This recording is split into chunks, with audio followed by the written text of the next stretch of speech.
بسم اللہ الرحمن الرحیم۔ شروع اللہ کے نام سے جو بڑا مہربان اور نہایت رحم والا ہے۔ تو دوستو، آج جو واقعہ ہم آپ کے گوش گزار کرنے لگے ہیں وہ ہے منافقوں کی طرف سے حضرت عائشہ صدیقہ رضی اللہ تعالی عنہا پر بہتان عظیم لگانا۔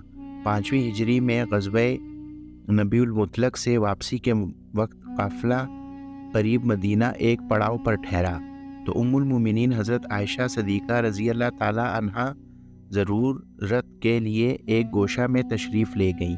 وہاں آپ کا ہار ٹوٹ گیا اور آپ اس کی تلاش میں مصروف ہو گئیں۔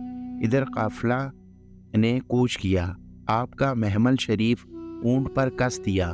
قافلے والوں نے یہی گمان کیا کہ ام المومنین اسی میں ہے۔ قافلہ چل دیا اور جب آپ واپس آئیں تو دیکھا کہ قافلہ جا چکا تھا۔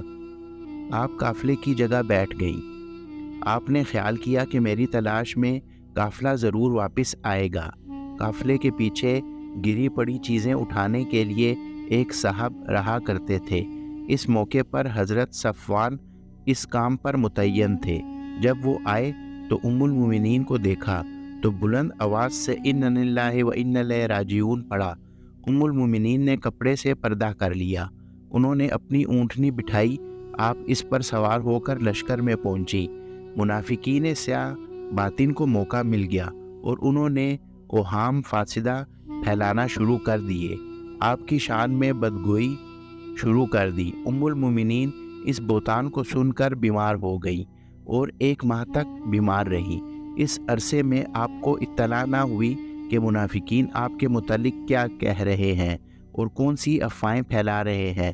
ایک روز ام مستہ سے انہیں یہ خبر معلوم ہوئی اور اس سے آپ اور بھی زیادہ بیمار ہو گئیں اور اس صدمے سے اس قدر روئیں کہ آپ کا آنسو نہ تھمتا تھا، نہ ایک لمحے کے لیے نیند آتی تھی۔ اس حال میں حضور صلی اللہ علیہ وسلم پر وحی نازل ہوئی اور حضرت ام المومنین کی طہارت اور پاکیزگی کی خود اللہ تعالیٰ نے شہادت دی اور کئی آیتیں سورہ نور کی آپ کی طہارت اور پاکیزگی میں نازل فرما دی، جن کا ترجمہ کچھ یوں ہے: ان میں ہر شخص کے لیے وہ گناہ ہے جو اس نے کمایا اور ان میں وہ جس نے سب سے بڑا حصہ لیا، اس کے لیے عذاب ہے۔ یعنی ام المومنین کے بارے میں بہتان ترازی جس نے جس قدر بھی حصہ لیا، کسی نے طوفان اٹھایا، کسی نے بہتان اٹھانے والے کی زبان موافقت کی، کوئی ہنس دیا، کسی نے خاموشی کے ساتھ ہی سن لیا۔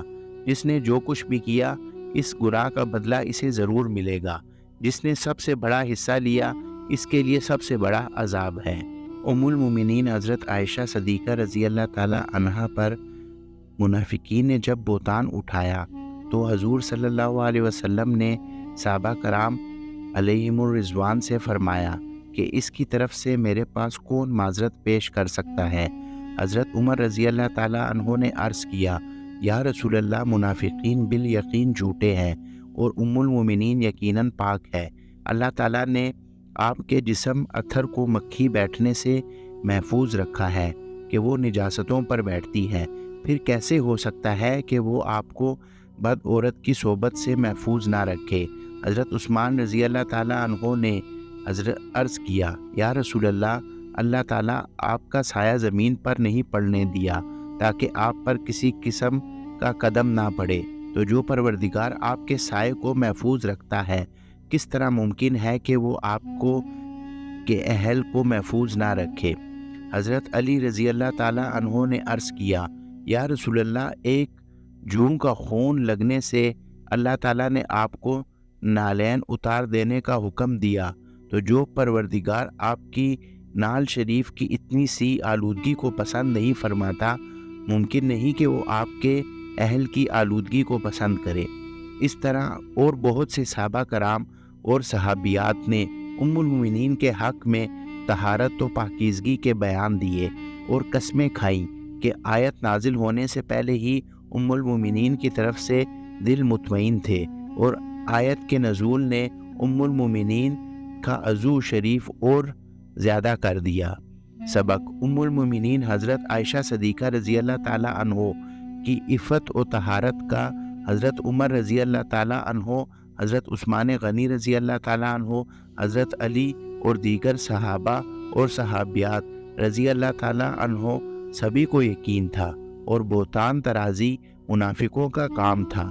بس ہمیں بھی حضرت عمر، حضرت عثمان اور حضرت علی رضی اللہ تعالیٰ عنہ کے نقش قدم پر چلنا چاہیے، منافقین کی عادت سے بچنا چاہیے۔ فائرہ ام المومنین عائشہ صدیقہ رضی اللہ تعالیٰ عنہا کی عفت و طہارت کا خود حضور صلی اللہ علیہ وسلم کو بھی علم تھا، چنانچہ حضور صلی اللہ علیہ وسلم نے اعلان فرما دیا تھا، قسم اللہ کی میں جانتا ہوں کہ میری بیوی نیک ہی ہے، مگر چونکہ قاضی فیصلہ اپنے علم کی بنا پر نہیں بلکہ گواہوں اور گواہیوں پر کرتا ہے، اس لیے حضور صلی اللہ علیہ وسلم نے باقاعدہ تحقیق کی اور گواہیاں لی، اور گواہوں کی گواہیاں لینے سے یہ ثابت ہوتا ہے کہ قاضی کو علم نہ تھا۔ پھر خدا کے متعلق کیا کہا جائے گا جو قیامت کے دن کے مطابق مسلمانوں سے حضور صلی اللہ علیہ وسلم سے گواہیاں لے کر فیصلہ فرمائے گا۔ نیز اگر حضور صلی اللہ علیہ وسلم نے خود ہی فوراً فیصلہ فرما دیتے تو جو شرف ام المومنین کو سورہ نور کی نزول سے اور اللہ تعالیٰ کے اعلان بریت سے حاصل ہوا ہے، قیامت تک آپ کی عفت کا اعلان ہوتا رہے گا، یہ شرف آپ کو حاصل نہ ہوتا کہ ام المومنین حضرت عائشہ صدیقہ رضی اللہ تعالیٰ عنہ کی وہ ذات گرامی ہے جس کی طہارت و پاکیزگی کی خود خدا نے شہادت دی اور آپ پر بہتان اٹھانے والے کے لیے عذاب کا اعلان فرمایا۔ آپ کو اس شرف سے نوازا کہ قرآن پاک کے ذریعے آپ کی عفت و طہارت کے قیامت تک ڈنکے بجتے رہیں گے۔ پھر جو ظالم آپ کی ذات والا صفات پر کوئی کسی قسم کا اعتراض کرے یا آپ کی عظمت میں شک کرے تو بڑا ہی جاہل ہے اور اپنے آپ کو عذاب کا مستحق بنانے والا ہے۔ تو دوستو، آج کا واقعہ آپ کو کیسا لگا ہمیں کامنٹ سیکشن میں لازمی بتائیے گا۔ ہمارے چینل کو سبسکرائب کیجئے اور بیل آئیکن کو ضرور پریس کیجئے تاکہ ہمارا ہر آنے والی ویڈیو کا نوٹیفیکیشن آپ کو ٹائم پہ مل سکے۔ تو دوستو، چلیں ملتے ہیں پھر کسی دوسرے سبق آموز واقعے میں، اس ٹائم تک اللہ حافظ۔